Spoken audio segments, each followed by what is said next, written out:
Franck Ferrand raconte sur Radio Classique.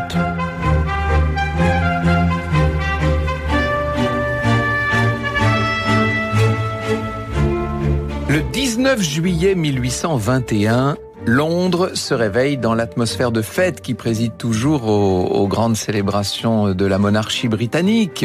Malgré l'heure très matinale, les badauds déjà se pressent dans le quartier de Westminster puisque c'est le jour 19 juillet 1821 où le roi George IV, qui est monté sur le trône l'année précédente à 57 ans, doit être couronné suivant un cérémonial bien réglé sous les hautes voûtes de l'abbaye de Westminster, à moins que cette fois, tout ne se passe pas tout à fait comme prévu, parce que soudain, quelques heures avant le début des célébrations, une voiture à 6 chevaux s'arrête devant l'abbaye. À l'intérieur, une femme de 53 ans à la silhouette et aux traits un peu lourds. Il faut que vous l'imaginiez avec un regard assez étonnant, un regard très décidé, elle a les cheveux châtains, et c'est la reine, figurez-vous, la reine Caroline, ou du moins, c'est l'épouse du roi qu'on doit couronner. Ils sont en effet séparés depuis longtemps, et leurs relations sont, tempétueuses. Non, c'est pire que ça, elles sont exécrables.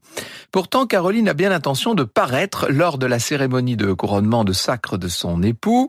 Elle envoie donc des membres de son entourage négocier son entrée dans l'abbaye, sauf que les gardiens n'ont pas du tout l'intention de la laisser entrer et que le ton monte à toutes les instances, à toutes les sommations, racontera Saint-René Talandier.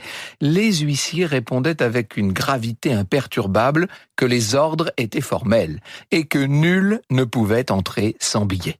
Ce débat se prolongea une demi-heure au milieu d'un vacarme effroyable. En essayant de violer la consigne des portes, la reine se mettait dans son tort. Alors il y a toute une foule au compact qui assiste à cette scène à la fois navrante et croustillante. Caroline, descendue, exiger qu'on lui obéisse, se met le public à dos, on commence à siffler, et puis on la conspue, et puis on l'insulte. Vous imaginez la colère et l'humiliation de cette dame. Elle se résigne finalement à partir, et notre auteur précise, quand la malheureuse remonta dans sa voiture, elle pleurait à chaudes larmes. Il faut dire que ce scandale n'est pas le premier associé au nom de la reine Caroline. Franck Ferrand sur Radio Classique. Ça avait commencé bien longtemps avant toute cette comédie terrible, tragicomédie devrais-je dire, en 1794, au moment où Caroline de Brunswick-Wolfenbüttel, qui était une princesse allemande parmi tant d'autres à l'époque, a été choisie pour épouser le prince de Galles, héritier de la couronne anglaise, qui par ailleurs, n'oubliez pas que la monarchie anglaise, en tout cas cette dynastie, est allemande d'origine, sont des Hanovre, et donc c'était son cousin qu'elle devait épouser. Pour elle, comme pour sa famille, c'est une chance absolument inespérée. D'autant plus, je vais être un peu disgracieux et pas très courtois, mais je dois quand même vous préciser que la demoiselle a déjà 26 ans, ce qui pour l'époque n'est plus un âge pour être célibataire. La cour d'Angleterre mandate auprès d'elle un envoyé pour venir l'accompagner jusqu'en Allemagne, et ainsi il pourra au besoin la préparer un petit peu à paraître à la cour de Londres. Et si vous me passez l'expression, c'est pas du luxe. Le diplomate juge le physique de Caroline à peu près correct. Seulement, il s'alarme, selon les termes d'Ernest Anthony Smith, il s'alarme de son comportement capricieux, de ses manières bavardes et d'un certain manque d'hygiène tant personnelle que vestimentaire. Partant de ce constat, l'envoyé essaie quand même de réformer un peu la sage promise. Et il essaie de lui donner un petit peu de présentation à cette Caroline, avec des résultats assez limités. Je vous le dis franchement, la princesse est beaucoup trop... elle est instable, elle est incapable de rigueur, on n'arrive pas à la faire tenir. Le moment vient vite de traverser la mer pour gagner Londres, et alors là, ça se passe carrément mal. D'abord, Caroline apprend qu'une suivante qu'on lui a choisie n'est autre qu'une maîtresse de son fiancé, donc ça, évidemment, ça fait tout de suite tache dans le tableau. Et puis ensuite, lorsqu'elle rencontre le prince George, il s'approche d'elle, le visage gras et le regard inquisiteur, il la salue sans chaleur, et puis là, sans transition, il s'empresse de faire quelques pas en arrière pour, dit-on, se faire servir de l'alcool afin de se remettre de ce qu'il vient de voir. Magnifique rencontre, hein. C'est sans doute une des plus charmantes de toute l'histoire. Caroline est désarçonnée, mais on le serait à moins, me direz-vous. En fait, il n'est que trop clair que ce prince de 32 ans se marie parce qu'il le doit. Alors, lui non plus n'est pas du tout le fiancé idéal, vous l'avez compris maintenant, hein. Ça fait des années d'abord qu'il mène une vie de plaisir, pour ne pas dire de débauche. Il est couvert de dettes. Il se complète à afficher des opinions politiques parfaitement divergentes de celles du roi son père. Et pour ne rien arranger, sa situation maritale n'est pas très claire parce que quelques années plus tôt, il s'est déjà marié avec une certaine Maria Anne Fitzherbert, qui est une femme 2 fois veuve, qui a 6 ans de plus que lui, qui vient d'une famille tout à fait opposée à la dynastie de Hanovre, vous imaginez, et qui plus est, dans un pays devenu parfaitement catholique, parfaitement protestant, anglican, se trouve être catholique, la dame en question. Alors bien sûr, ce mariage morganatique qui a été contracté non seulement sans l'accord, mais totalement dans la colère du roi régnant, et sans doute d'ailleurs pour le faire enrager, ce mariage morganatique est considéré comme nul, mais enfin tout de même, ça fait un peu désordre tout ça. Si le prince George, en 1795, consent à épouser Caroline, c'est parce qu'on l'aidera, grâce à ce mariage, à éponger un certain nombre de dettes. Et par ailleurs, un mal ronge son père, puisque vous savez peut-être que le roi George III, petit à petit, avait vu disparaître sa raison et qu'il était en train de sombrer dans la folie. C'est donc à ce fils trop léger que revient la régence lorsqu'il aura des crises. On attend donc du plus si jeune homme une vie un petit peu plus stable, et puis surtout on attend des héritiers pour perpétuer la dynastie. Le mariage est organisé donc 8 avril 1795. Caroline, qui veut peut-être s'illusionner encore, paraît assez guillerette dans une jolie tenue rehaussée d'hermine. Georges, lui, est, j'allais dire comme d'habitude, imbibé d'alcool. D'ailleurs, il va l'être aussi pendant la nuit de noces. On dit que cette nuit de noces, il l'a passée pour l'essentiel loin du lit conjugal, lourdement endormi sur le plancher. Il fait trembler le plancher de ses ronflements. On peut dire d'une certaine manière, mais vous l'avez compris, ça, que si ces deux-là se marient, ce n'est véritablement pas pour le meilleur. Franck Ferrand sur Radio Classique. Alors, on se dit que maintenant qu'ils sont mariés, ça va peut-être quand même produire un petit miracle, au moins sur la personnalité du prince George. Non, ne rêvez pas. Je cite Ernest Anthony Smith, « La lune de miel fut désastreuse. Après 2 jours à Windsor, George et Caroline partirent pour Kempshot, où une partie des camarades du prince se réunirent avec Lady Jersey, autrement dit une maîtresse de George, comme seule invitée féminine. D'après ce qu'on racontera Caroline, les hommes passèrent leur temps à boire, à jouer et à faire ribote, allongés dans leurs bottes sales, dormant et ronflant par moments sur les sofas. Charmante ambiance. Elle a bien fait de venir d'Allemagne pour épouser ce prince héritier d'Angleterre, notre Caroline de Brunswick. Alors malgré tout, les jeunes époux vont essayer de sauver les apparences, bien entendu, en tout cas quand ils sont en public. À leur soulagement, Caroline est assez vite enceinte.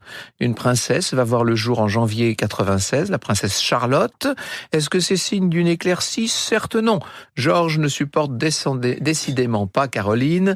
Il songe avec nostalgie à celle qu'il avait épousée avant elle, à Maria Anne, qu'il n'a pas oubliée. Après tout, c'est elle qui est sa femme et il veut lui rester spirituellement fidèle d'une certaine manière.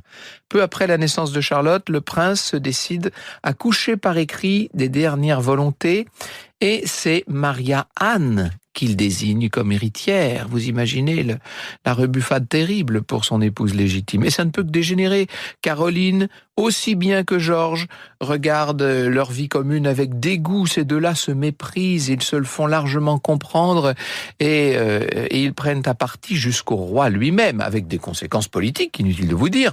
La brouille entre le prince héritier et son épouse est un secret de polichinelle. Tout le monde est au courant, à Londres et ailleurs. La situation de Caroline émeut. Il Il arrive, quand elle paraît dans un lieu public, qu'on lui adresse des gestes compatissants, des sourires réconfortants.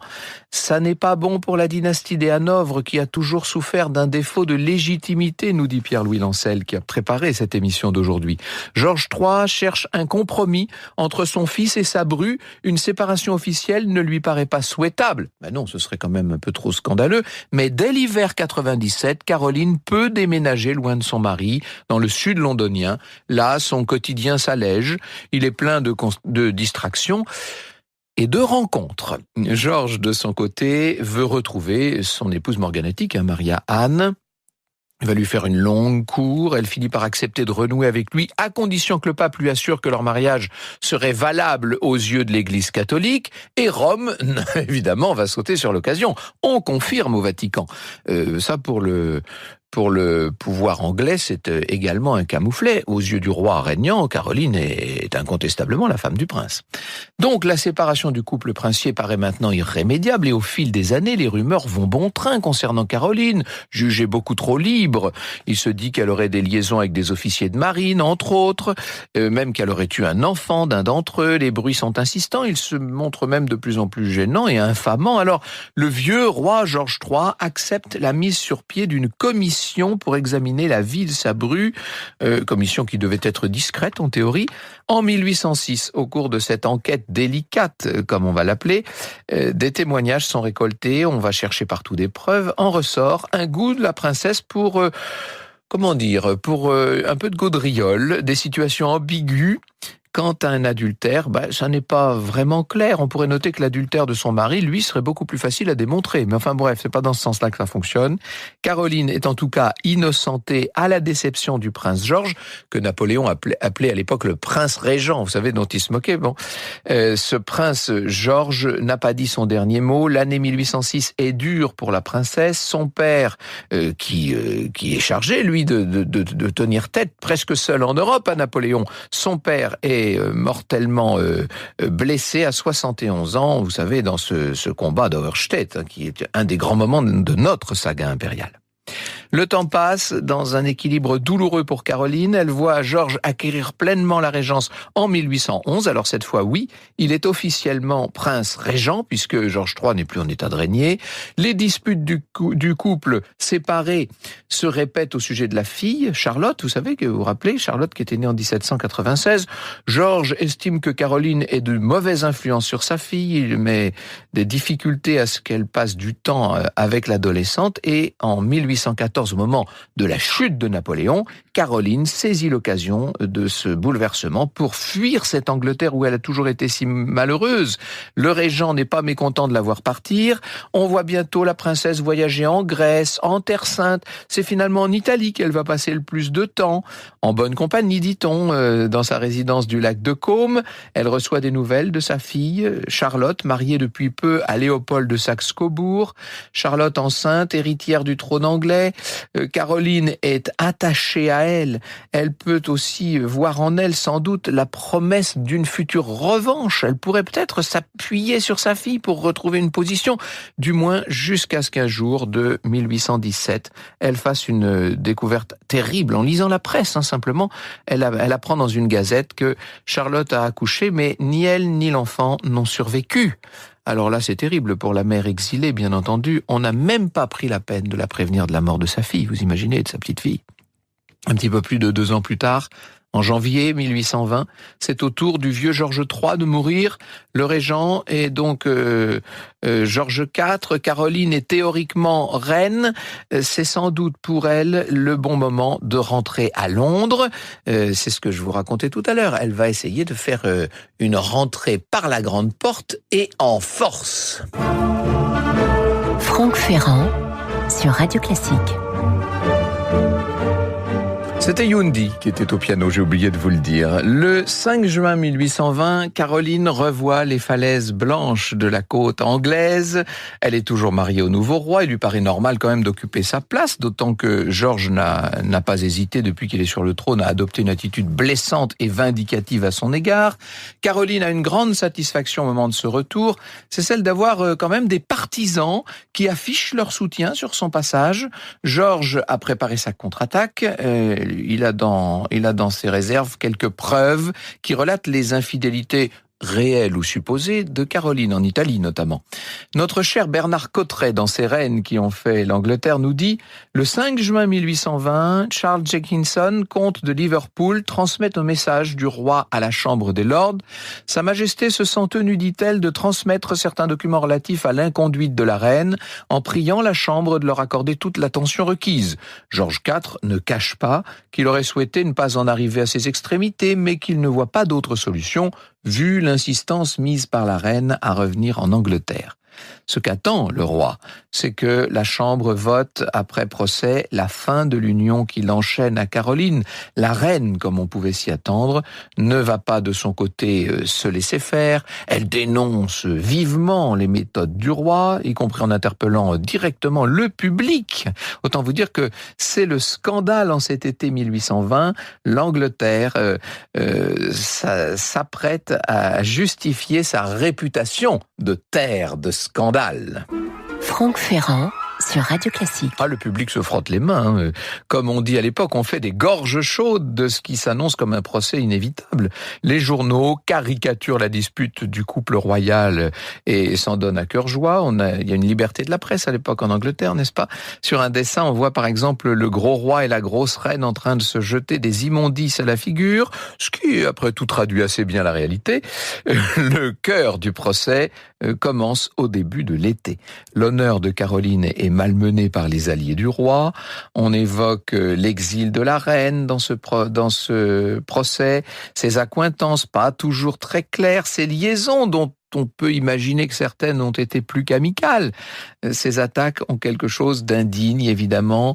Et Henry Brougham, qui intervient en faveur de la reine face aux lords, a beau jeu de reprendre tout cela et de montrer à quel point la vilainie est du côté du roi. Il est même facile de présenter le roi comme le puissant Goliath qui tape aveuglément sur ce frêle David qu'est la reine. Enfin, frêle David, vous avez compris, tout est très relatif quand même. Je cite encore Bernard Cotteret, tiens. Le bon peuple a toujours eu besoin de s'apitoyer sur le malheur des princesses. Le 19e siècle eut sa reine Caroline, comme la fin du 20e aura sa Lady Di. La stratégie fonctionne. L'impopularité de George IV, déjà très forte depuis longtemps, prend des proportions qu'il faut bien considérer comme inquiétantes. Et finalement, la Chambre des Lords va se prononcer sans enthousiasme, certes, en faveur de la fin du mariage. Alors, il faut quand même un vote des communes pour ça. Ça, c'est pas si simple. Plutôt que de risquer un camouflet supplémentaire, George IV se résout à abandonner la procédure. Allez, elle a gagné, Caroline, elle a gagné cette manche périlleuse. Alors, on pourrait penser à partir de ce moment-là qu'elle va chercher à faire profil bas. Ah non, mais ça, ce serait mal la connaître. Elle revendique hautement sa position de reine. Et donc, quand s'annonce le couronnement du roi, elle décide qu'elle en sera. Alors on calme ses ardeurs, pas de couronne pour elle, pas même de billet pour entrer dans l'abbaye de Westminster, vous avez pu le voir. D'où cette tentative pathétique pour forcer l'entrée, là, que je vous racontais tout à l'heure. Une scène qui ne fait pas bon genre, évidemment, qui n'est pas très belle dans l'histoire de la monarchie britannique. Caroline n'aura pas à ruminer bien longtemps cette vexation, puisque peut-être à cause de tout ça, d'une certaine manière, elle va tomber gravement malade. C'est le contre-coup d'un procès qui, d'une certaine manière, lui a beaucoup coûté. Une petite vingtaine de jours après le couronnement de son mari, entre guillemets, de George IV, elle entre déjà en agonie. Ce sera une bien triste fin, mais n'en déplaise à son mari, en ce 7 août 1821, elle y tient et nous lui rendons justice. C'est bel et bien une reine qui rend son âme à Dieu.